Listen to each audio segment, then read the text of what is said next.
con lo que tenemos para hoy, ¿sí? Que es más que nada, no teoría así dura, ¿sí? Sino teoría que les puede servir a ustedes para formarse y para tomar una idea de lo que ustedes pretenden hacer a la hora de informar, ya sea desde el rol periodismo gráfico, ya sea desde el rol en el periodismo radial, televisivo. eh, lo que vamos a ver hoy es un repaso de los diferentes estilos que puede llegar a haber a la hora de hacer periodismo, ¿sí? Ustedes recuerdan que cuando escribían un artículo periodístico, digamos, una noticia o una crónica, ¿sí? Hay una estructura que respetar para que ese acontecimiento que estamos contando quede claro en quien recibe el mensaje, ¿sí? Estamos hablando de las 5 W, ¿se acuerdan qué, quién, cuándo, dónde y por qué? ¿Sí? Cuando tenemos estas 5 preguntas, son las 5 W porque son en inglés, ¿no? Que todas comienzan con la W, justamente. Cuando se responden esas preguntas, en teoría es porque el texto estaría bien redactado, estaría claro, estaría, al menos la información esencial estaría dentro de esa pirámide invertida, como la llamamos, ¿sí? En cuanto a la importancia. Pero también hay otros intereses que puede llegar a haber dentro de un estilo que nos pueden llevar a que se comprenda ese mensaje. Hablo de la proximidad, de la inmediatez, del interés, la consecuencia, ¿sí? O lo que busquemos, la rareza. Todas estas características de importancia son las que nos van a acercar al receptor de ese mensaje, ¿sí? Ustedes he notado en varios, por ejemplo, que tienen esta, no quiero decir función, sino esta herramienta de entender el contexto para ser próximo a una idea, la inmediatez para poder expresar un mensaje a través de algo actual, ¿sí? Que son un poco las cosas que generan el estilo periodístico de cada uno. Varios de acá tienen su propia manera de hacer una columna de opinión, ya lo he dicho varias veces, ¿sí?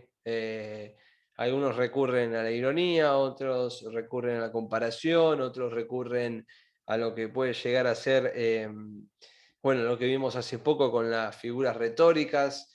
Hoy en día la gran cantidad de periodistas que hay o de medios que hay llevan a que cada uno tenga su propio estilo, ¿sí? Entonces hay unos principios básicos que hay que tener en cuenta para que ese estilo termine funcionando. No tiene ningún tipo de sentido querer poner una impronta, que es algo que está pasando mucho hoy en día en Twitter. No sé si ustedes consumen Twitter, si no consumen Twitter, pero bueno, hay una modalidad de informar en la red social actualmente, en la red social del pajarito, que es a través de hilos, que en realidad hilos es una recopilación de tweets que cuentan una historia más larga que no puedes contar en un tweet, ¿no? Entonces, es como que haces un informe a través de varios tweets, hasta los 25 creo que son los que permite Twitter. Y al ver que eso garpaba o que tenía buen rebote en la gente, muchos periodistas intentaron destacar por ahí, intentan contar alguna historia, escribir o redactar por ahí, y todos como que buscan darle su propio estilo. Pero hay algunos que en la búsqueda de ese propio estilo terminan lo que podemos llamar derrapando, ¿no? Como que el texto por momentos pierde la coherencia, no se entiende lo que se está redactando.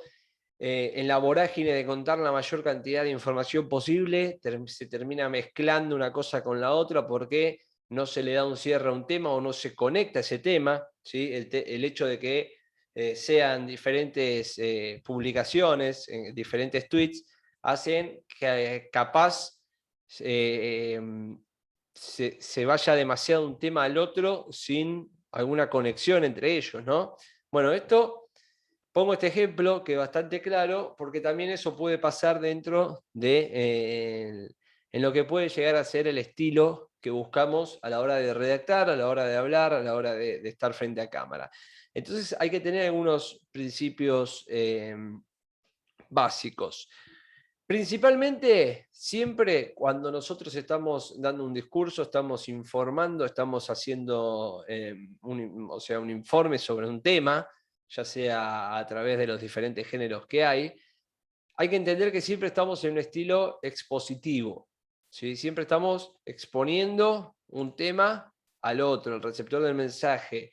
Eh, puede ser a modo de enseñanza, si estamos dando información nueva, ¿sí? A modo justamente informar simplemente al que está del otro lado, todo lo que sea expositivo, todo lo que sea exponer un tema. Y en esa exposición hay que respetar siempre lo que es un tiempo y un lugar. Imagínense que si nosotros presentando un tema no respetamos el tiempo, cuando digo tiempo me refiero a si estamos hablando de algo actual, algo del pasado o en tiempo futuro, y el lugar, ¿sí? El lugar me refiero al espacio donde ocurre el hecho, se termina perdiendo un poco la lógica del mismo. También respetando lo que son las normas de, por un lado, objetividad o lo que llamamos el sensacionalismo, que también está dentro de lo que es esta manera de exponer, ¿sí? Entonces, todo varía obviamente de quién informe, el medio que trabaje, etcétera, pero lo ideal de la redacción es que siempre trata de ser más legible para los lectores, además de atractiva, es esto de respetar la exposición del tema, ¿sí?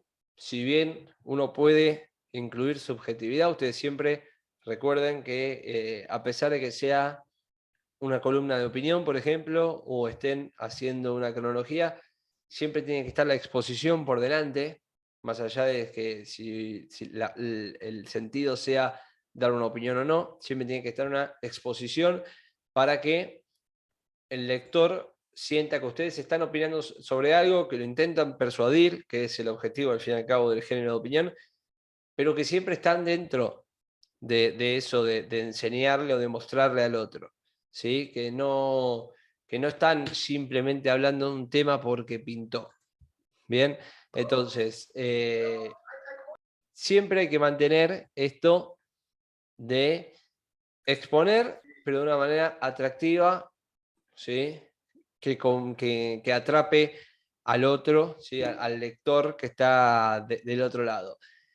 También, si ustedes trabajan para un medio periodístico en el que simplemente se informa, y todavía hay de este estilo y no hay tanta opinión, también a través del equilibrio de la información en cuanto a los diferentes estilos que pueden llegar a tener, eso también es algo que atrae porque el público que está leyendo eso, que está leyendo, que está consumiendo ese medio, busca específicamente eso, ¿no?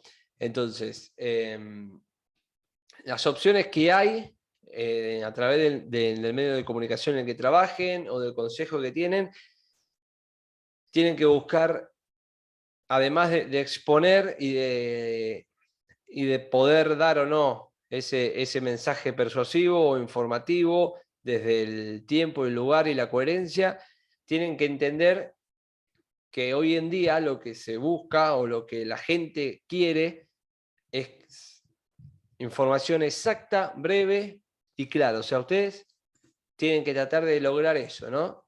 De estar exponiendo un tema, no perder el espacio donde ocurrió el hecho, el tiempo, y a su vez ser concisos, ser exactos, ser breves y que se entienda lo que ustedes están queriendo decir, ¿sí? Estamos en una era de la inmediatez. Estamos en una era de quiero saber qué pasó, entonces entro, leo y me voy. Vieron que hoy en día algunos medios utilizan la negrita para remarcar las palabras claves. Entonces, capaz que alguien entra y leyendo la negrita ve que dice, no sé, River, posible formación, domingo, frente a Boca y los 11 jugadores. Y con esas palabras claves que están remarcadas en negrita, ya tienen la información que buscaba en ese artículo y se va. ¿Sí? Por eso estamos en este momento en el que hay que ser exactos, breves y claros con el mensaje que estamos transmitiendo. ¿Sí? Entonces, hay que tener en cuenta también a la hora de redactar y del periodismo actual, el tema del lenguaje que utilizamos. ¿Sí? El tema del lenguaje hoy en día también se involucra mucho lo que es la jerga. Bien, ustedes ya saben lo que es la jerga, este estilo digamos, de términos más propios, ya sea de las costumbres que pueda llegar a tener una sociedad, o mismo si hablamos de una terminología interna de cierto rubro. ¿Sí? Si yo estoy redactando en un medio que habla del mundo gamer, voy a utilizar cierta jerga que capaz una persona de 60 años no termina entendiendo, pero que el público al que yo me dirijo sí lo termina entendiendo. Entonces, el hecho de ser explícito, ser preciso, no tiene nada que ver con no utilizar la jerga a modo de lo que uno puede pensar, uy, pero si yo pongo esto, capaz que termino confundiendo a la gente que pueda llegar a leer. Ustedes tienen que entender que si es necesario, se utiliza por una cuestión de que el público que entra a leer el medio para que ustedes trabajen o lo que ustedes realicen, consume eso. ¿Sí? Entonces, no sería un problema. Lo que sí se recomienda, lo que sí diría que tengan en cuenta es tener una construcción de lo que es la oración, lo que es la frase, lo que es la cita que están haciendo, una construcción regular, ¿sí? Una construcción regular en donde no se complique demasiado la lectura para que está del otro lado. Lo mismo con el tema de la terminología, traten de no utilizar palabras muy extensas, ¿sí? Porque, y esto va de la mano con lo que decía de ser claros y ser concisos. Si se ponen a hablar en terminología muy científica, salvo que estén en un medio en el que requiera eso, por ejemplo, una revista científica, en la que se tocan temas capaz que sí requieren lo que son lenguajes más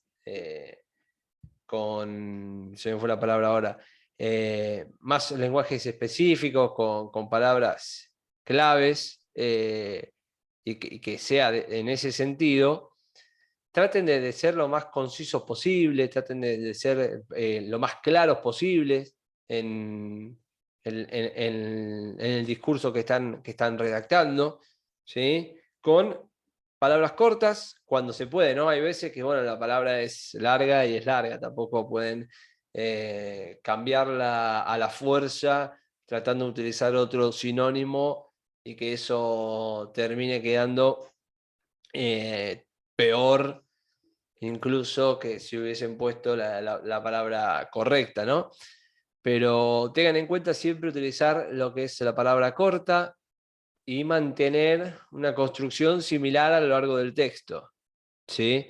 En ese sentido, y tienen que estar también atentos a lo que puede llegar a ser la repetición, ¿sí? Evitarlo eso. Es como medio, digamos, no quiero decir un quilombo, pero sí tienen que estar atentos a diferentes aspectos hoy en día para el público al que se están dirigiendo, ¿no? Porque es como muy caprichoso, por decirlo de alguna manera, porque ustedes dirán, bueno, pero este tipo me está recomendando que sea claro, que no use palabras difíciles, que a su vez informe, que use la terminología correcta, que, no sé, que no la complique con las palabras, pero que tampoco las repita. Bueno, hay que buscar la manera de que todo eso salga de una manera fluida y que se entienda realmente el mensaje, ¿sí? Por eso es muy importante los pasos que hablábamos, ¿se acuerdan con la figura retórica? ¿Sí? A la hora de elevar el discurso, de prepararlo, decir, bueno, a ver, ¿de qué voy a hablar? De esto, bien. ¿En qué sentido lo voy a decir? ¿Sí? Una vez que ya tengo el sentido, bueno, ahora empiezo a armar, a ver, después de esto diría esto, y acá sí, no se mezcla por acá. Bueno, todos esos 6 pasos que vimos a la hora de lo que son las figuras retóricas, no, perdón, las figuras no, de lo que es la retórica, no la figura retórica, lo que es la retórica, ese proceso de 6 pasos que terminan enalteciendo lo que es la calidad del discurso. ¿Sí? Entonces, en base a todo esto, vamos a ir armando el estilo propio de cada uno.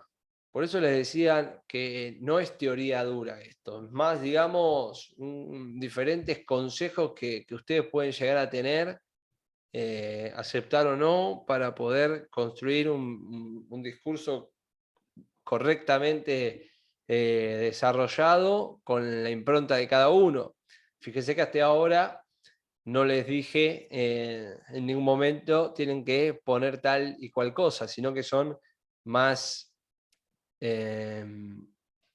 cosas, digamos, superficiales, ¿no? Escriban como escriban, sean claros, escriban como escriban, usen terminología sencilla, no compliquen al lector. Estamos en un momento de apuro constante, de la lectura rápida, de leer en el tren, de leer en el subte, en el colectivo, en el trabajo. 30 segundos te querés despejar la mente, te pones a leer alguna noticia. Muchas personas que yo conozco, por ejemplo, están en el trabajo y se dejan abierto, no sé, supongamos Infobae, y cada 10 minutos entran, leen una noticia, rapidito, cierran, como que se despejan y siguen con su vida. Bueno, son todas cosas superficiales que ustedes tienen que ir adaptando y tienen que ir teniendo en cuenta para lo que es a la hora de redactar. Entonces, en estas características básicas que fuimos mencionando, ¿sí? Podemos encontrar entonces lo que es la claridad, el ser conciso, el estilo que nosotros utilizamos, ya sea directo o indirecto, y el tono también, ¿sí? En lo que les mandé van a ver que tienen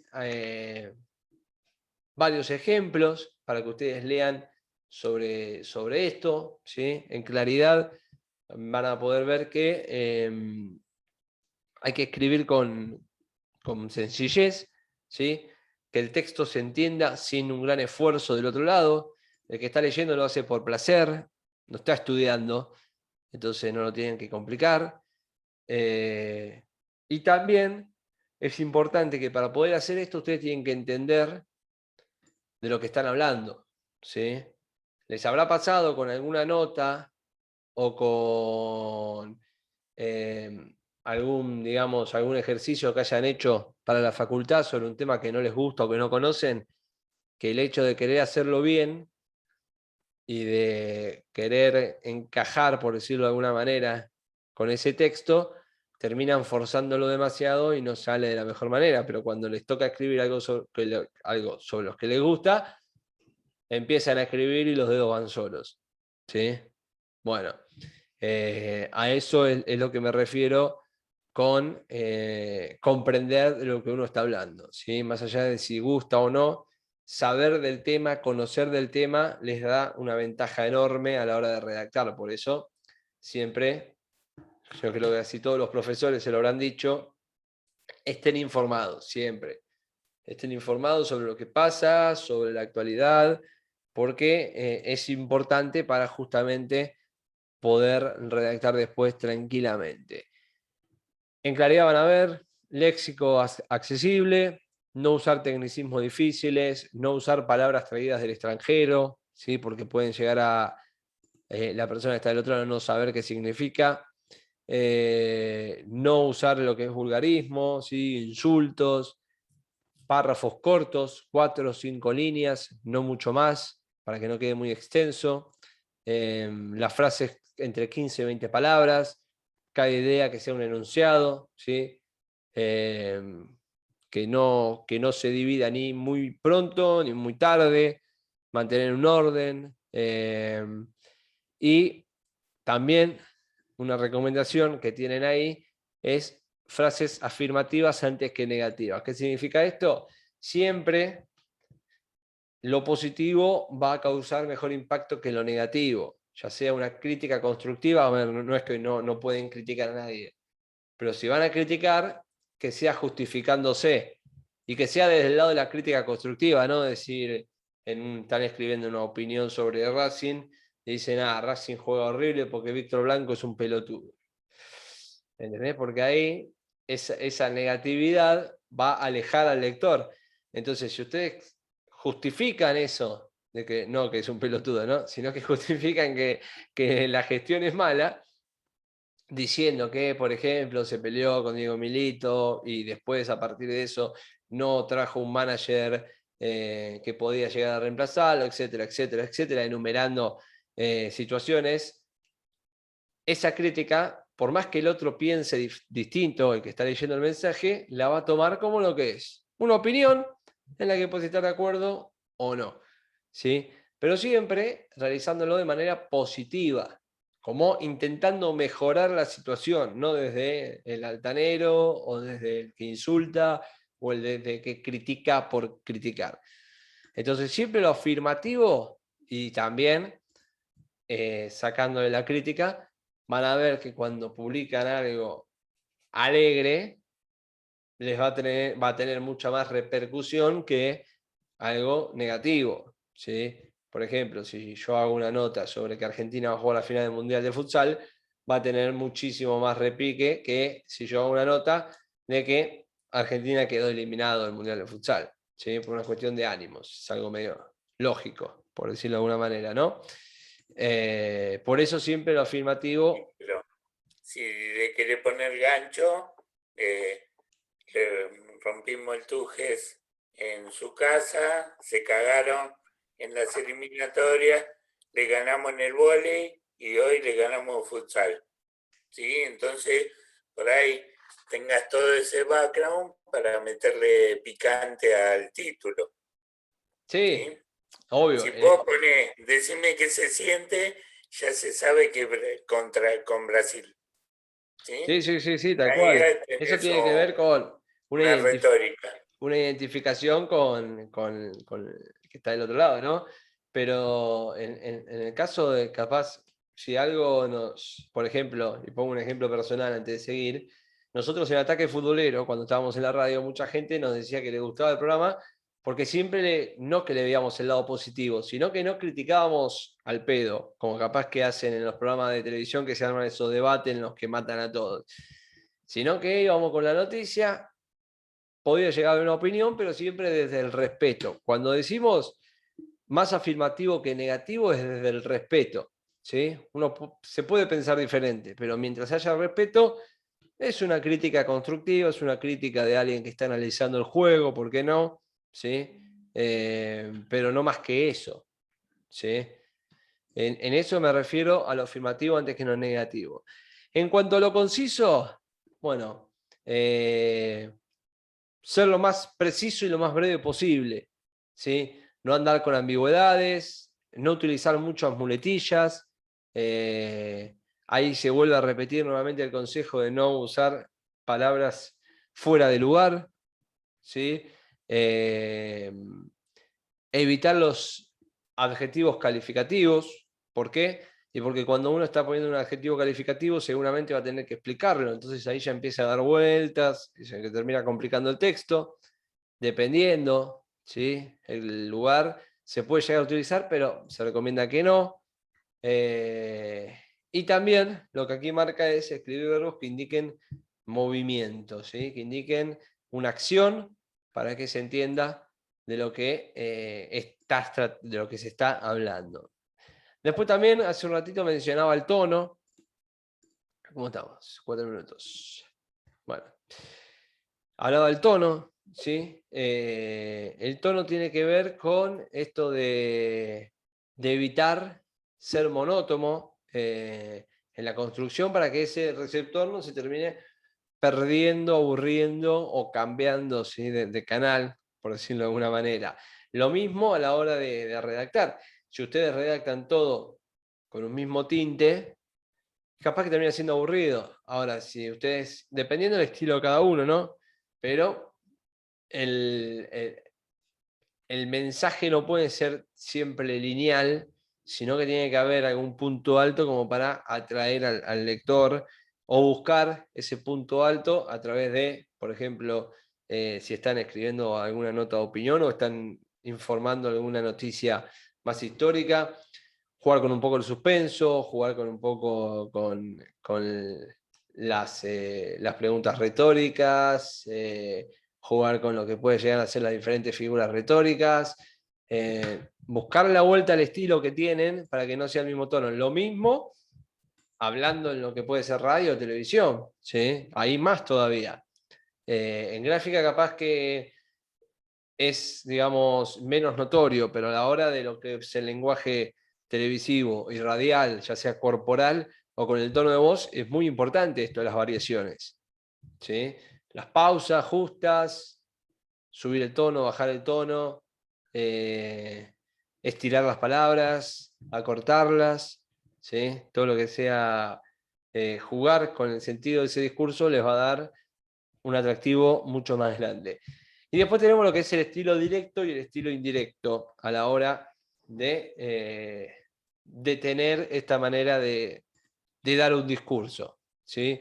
El estilo directo, como dice la palabra, es ir al grano, ¿sí? Un relato impersonal, el periodista no escribe en primera persona y se es más objetivo, se responden a las 5 W, ¿sí? Esto que decía antes, qué, quién, dónde, cuándo, cómo y el por qué. Los datos se estructuran a través de un sistema y se va directamente a lo que es la información. Si hay datos subjetivos, opiniones, el periodista no los hace suyos, ¿sí?, sino que los pone dentro del texto para que vaya de esa manera con la línea que uno está dando, ¿sí?